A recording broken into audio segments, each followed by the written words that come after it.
these are the kind of movies that are made to sort of be overwhelmed by and to go through that experience. And Batman is definitely, I think, best experienced on the big screen.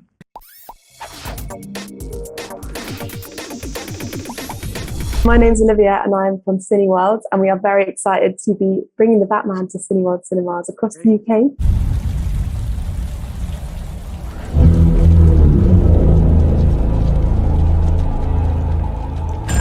Police! Hands up! Stay still! Get out of here!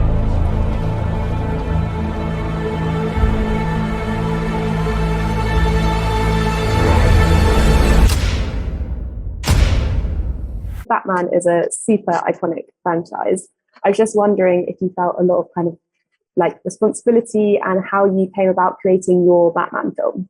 Yeah, I mean, I think there's no way to decide to make a Batman movie without approaching it with a high level of terror, because the bar is so high. I mean, the one thing about this character is, I remember when I was writing the script, walking down the street and you suddenly see things differently when you're doing a Batman movie. I would see people in their Batman t-shirts and their Batman caps and baby onesies with Batman, with the Batman insignia on it. And I was like, people love Batman, and you feel a kind of responsibility in a certain way.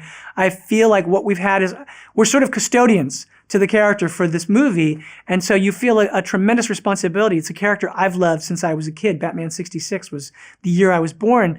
And I think what I really wanted to do was to do a Batman that felt really different, and leaning into this idea of the world's greatest detective, making this a detective thriller.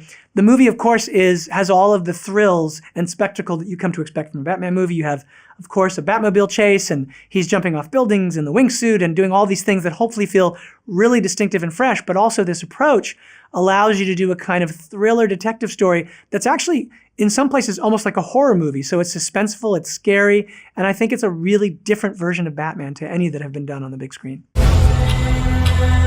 Fear is a tool. But when that light hits the sky, it's not just a call. It's a warning.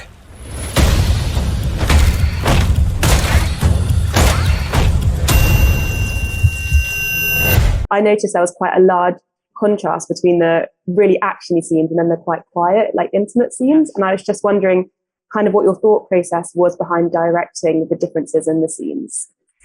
Well, I mean, for me, that was the thing, is that I wanted to make sure that, first of all, I wanted the movie to be emotional, but I wanted it to be intimate. I thought the relationship between the characters is at the core. People love these characters. And so to me, when you get to the big spectacle, all of that is amplified if you have an emotional connection to these characters. And so the idea was to really get sort of into their relationships and into their lives in a way where you could feel these people in relatable ways. And you could feel, I think, what Rob does in portraying this Batman is really, I think, connects you to the turmoil of a guy who's just trying to figure out how to be Batman. It's only year 2.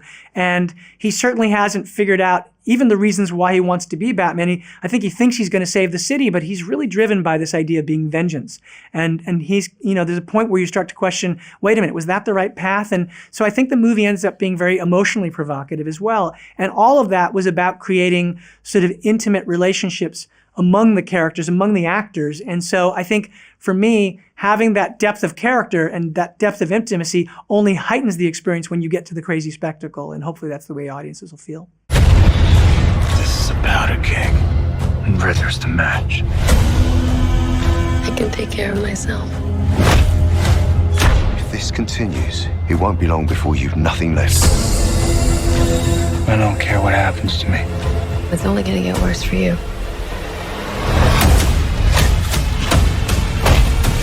Whoa, take it easy, sweetheart. Hear everything they say, ain't you? Maybe we're not so different. Who are you under there? At Cineworld, we have, we'll be showing this in IMAX and 4DX and ScreenX, Yes. Which are all like very immersive and really get involved in the action. Yeah. So I was just wondering kind of if you've tried any of these, and if you have, what would be your preference to watch the Batman in?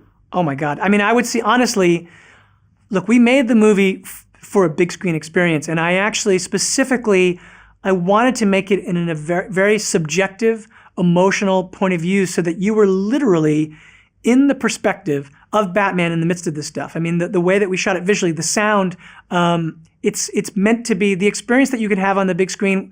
It's really the only way to see it and have that experience. And so I think any premium format where you can get it, where you feel like that's your favorite, that's the place to see it, because I think you can really have a very immersive experience that, you know, when it one day is sort of in home video, it's not going to be the same as this. I mean, to me, it was made, these are the kind of movies that are made to sort of be overwhelmed by and to go through that experience. And Batman is definitely, I think, best experienced on the big screen.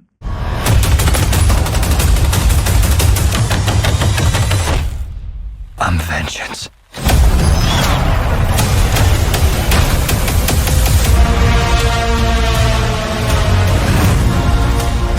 What's black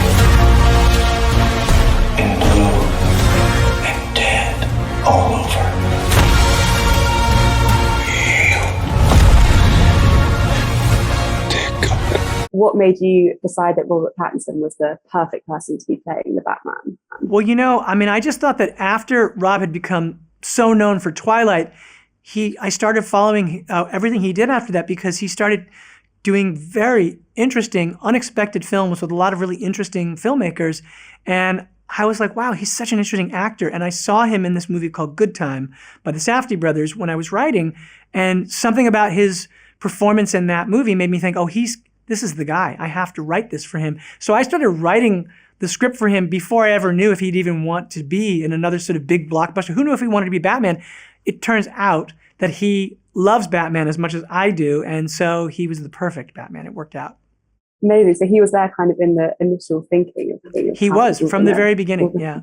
Incredible. Oh, well, thank you so much for talking to me. I think my pleasure, that's all the time we have. And yeah, have a lovely rest of your day.